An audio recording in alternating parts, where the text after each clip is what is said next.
نحمده ونصلي ونسلم على رسوله الكريم. بسم الله الرحمن الرحيم. عن أبي بكر رضي الله تعالى عنه قال: سمعت رسول الله صلى الله عليه وسلم يقول: ما من عبد يذنب ذنبا فيحسن الطهور ثم يقوم فيصلي ركعتين ثم يستغفر الله إلا غفر الله له. ثم قرأ هذه الآية: والذين إذا فعلوا فاحشة أو ظلموا أنفسهم إلى آخر الآية. رواه ابو داود. حدیث نمبر 1521.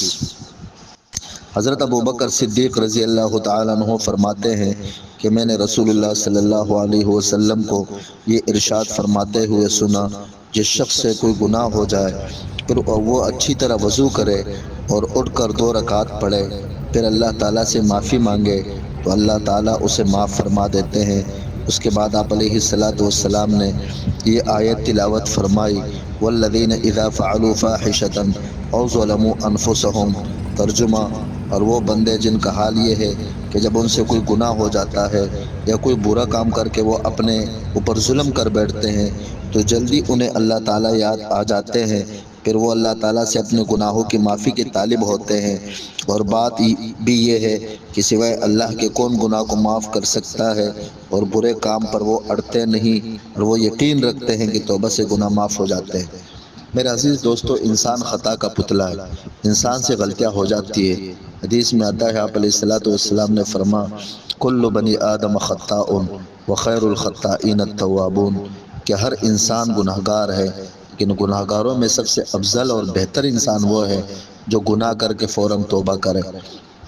توبہ کرنا نام ہے کس بات کا کہ جو گناہ کیا ہے اس پہ ندامت ہو اور اس پہ پچھتاوا ہو اور آئندہ کے لیے نہ کرنے کا عزم ہو، اس کو کہا جاتا ہے توبہ۔ لیکن وہ توبہ دل سے ہو، محض زبان سے نہ ہو۔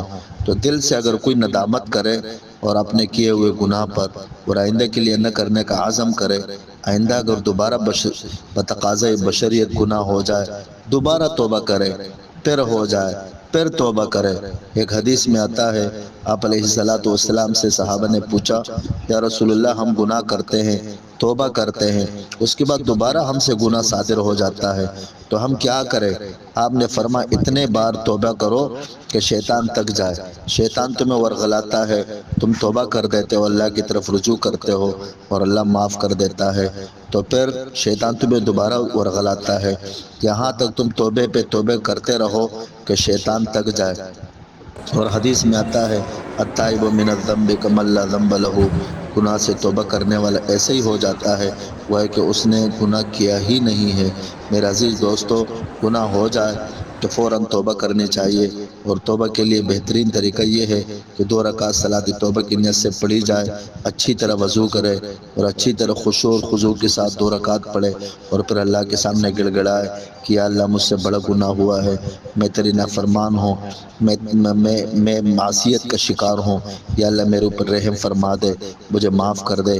اس آیت کے اندر بھی اللہ جل شانہ نے فرمایا کہ والذین اذا فعلوا فاحشة او ظلموا انفسهم ذکروا اللہ فاستغفروا لذنوبهم ومن یغفر الذنوب الا اللہ، کہ جو لوگ گناہ کرتے ہیں اور اس کے بعد اپنے اوپر ظلم کرتے ہیں، اس کے بعد ان کو اللہ یاد آ جاتا ہے اور وہ اپنے گناہوں کی بخشش طلب کرتے ہیں تو اللہ پاک ان کو معاف کر دیتا ہے، اور اللہ کے سوا کون ہے جو معاف کر سکتا ہے۔ بسم میرے اللہ عزیز دوستو، الرحمن ہر الرحیم۔ وقت توبہ کا عن اہتمام ابی کیا سعید کریں الخدری اور رضی ہر اللہ وقت تعالی گناہوں سے عنہ بچنے کا عزم ان کیا رسول کریں۔ اللہ صلی موت کا اللہ کوئی علیہ بھروسہ نہیں ہے۔ وسلم قال: اللہ ہم سب کو عمل کرنے کی استکثروا توفیق من عطا۔ الباقیات الصالحات